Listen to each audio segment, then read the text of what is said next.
Բաքվում պահվող հայ ռազմագերիների մասին այսպիսի ձևակերպում օգտագործեց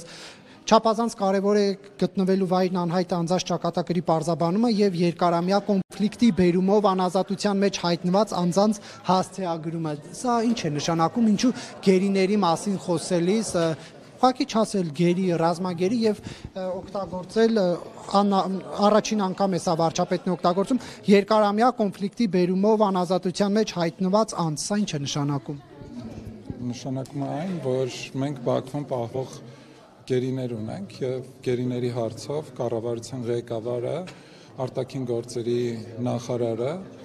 ինչպես նաեւ խորհրդարանը այս ուղղությամբ առավելագույն ջանքեր են գործադրում, որպեսզի մենք մեր գերիներին հետ վերադարձնենք հայրենիք։ Չէ, ներողություն, մի րոպե, Ժողովուրդ ջան, պարոն Բաքոյան, հարցը այստեղ ձևակերպումն է, գերի, ռազմագերի ձևակերպման փոխարեն վարչապետն ասում է երկարամյա կոնֆլիկտի բերումով անազատության մեջ հայտնված անձիկ։ Սա ինչու է փոխել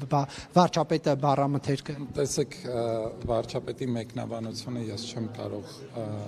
ներկայացնել, որովհետև վարչապետը ինքը կարող է ներկայացնել իր մեկնաբանությունը, բայց ինչ վերաբերում է գերիներին,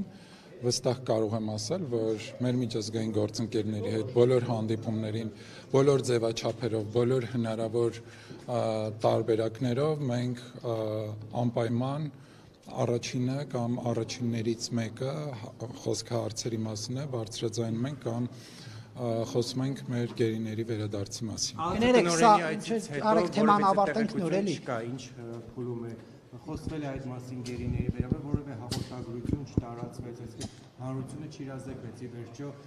Փայլակ ջան, կան աշխատանքներ, որոնց կարծում եմ այդ աշխատանքները հանրայնացնելը կարող է process-ին վնասել եւ այն աշխատանքները, տեսեք, աշխատանքները չեն դադարում եւ մեզանից չի, որ 100% կախված է եւ մենք ենք որոշում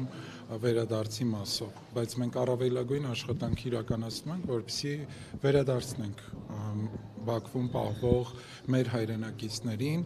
եւ այդ ուղղությամբ կրկնում եմ եւ խորհրդարանը եւ կառավարությունը առավելագույն աշխատանք են իրականացնում եւ ձեզ հայտնի աշխատանքը ընդամենը այսբերգի երևացող մասն է, ահռելի ծավալի աշխատանքը ընդամենը չի երևում։ Պարոն Բաքոյան, ներողություն, այս վարչապետի խոսույթի փոփոխությունը արդյոք հետ քայլ է կամ ինչ որ զիջում է չասել գերի, չասել ռազմագերի։ Ես դրամաբանություն չեմ տեսնում զիջման կամ դրամաբանության փոփոխության, որովհետև բոլոր դեպքերում ստացվում է, որ Բաքվում մեր հայրենակիցներն են, ովքեր պետք է վերադառնան Հայաստան, եւ որի մասին նաեւ վարչապետը ՄԱԿ-ի ամբիոնից խոսել է այդ մասին։ Դուք Ադրբեջանի նախագահի խոսույթում տեսնում եք փոփոխություն, օրինակ այն հակահայ քաղաքականությունը, որ կար Բաքվի կողմից, թե դասագրքերում, թե այսպես կոչված արևմտյան Ադրբեջան եւ այլ Հայաստանի ինքնիշխան տարածքներ համարում էին Ադրբեջան։ Դուք այդ առումով փոփոխություն տեսնում եք, թե ոչ, այս օգոստոսի 8-ից հետո։ Դուք տեսնում եք։ Դուք տեսնում եք։ Ես ձեզ եմ հարցնում։ Ես ձեր հարցին հարցով պատասխանում եմ, այնուհետև պատասխանեմ։ Մենք չենք տեսնում։ Շատ լավ։ Տեսեք,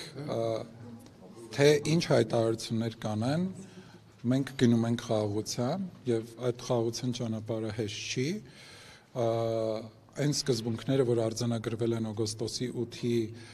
խաղաղության պայմանագրի նախաստորագրմամբ, դրանք խոսում են ըստ էության խաղաղության մասին եւ այստեղ հստակ արձանագրվել են կետեր, որի տակ ստորագրել է Ադրբեջանի նախագահը, Հայաստանի վարչապետը եւ Միացյալ Նահանգների նախագահը։ Բաքվյան նախորդ շաբաթ խորհրդարանում իմպիչմենտի թեմայով լսումներ տեղի ունեցան։